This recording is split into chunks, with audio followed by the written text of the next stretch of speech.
In this video, I'm going to teach you how to edit an image in HubSpot.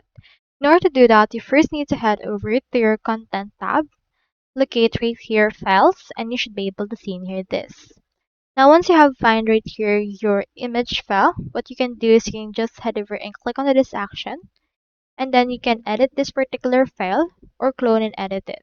So in here, you can also change the visibility and the length.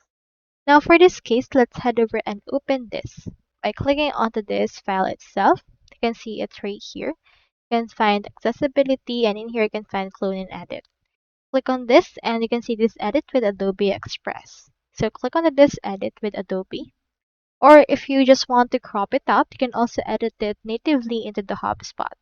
For this case, you can also choose Adobe Express if you want to change other options like edit it using AI, add some more images, which is good for further editing. With this case, you can just sign in directly on Adobe. However, if you just want to actually go over and then crop, click on this right here and crop and resize it directly into HubSpot in here as well.